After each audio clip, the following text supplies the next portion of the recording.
Narito na ang balita mula sa GMA Integrated News. 15 na nakuhang bangkay sa landslide sa Barangay Masara sa Maco, Davao de Oro. Ayon sa Maco MDRRMO, for validation pa ang pagkakakilanlan ng mga nasawi. Sa update kaninang tanghali, 110 pa ang hinahanap. Kaninang umaga lang may nasagip pang batang babae. Mahigit 2 araw matapos ang pagguho noong Martes ng gabi. Pakiusap ng Office of Civil Defense, huwag nang makisabay sa rescue operations ang mga gusto lamang maghanap ng ginto. Mas importante raw sa ngayon na makasagip ng buhay o ma-recover ang mga katawan para maibalik sa kanilang mga pamilya. Narito naman ang iba pa ang balitang binabantayan ng GMA Integrated News. Rollback sa presyo ng mga produktong petrolyo, asahan sa susunod na linggo ayon sa DOE. Mula sa Super Radyo DCWB, ilang hindi otorisadong dumaan sa EDSA Busway, hinuli ng MMDA.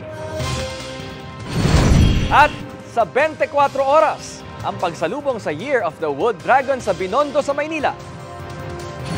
Para sa mas malaking misyon at mas malawak na paglilingkod sa bayan. Ako po si Bam Alegre ng GMA Integrated News, ang News Authority ng Pilipinas.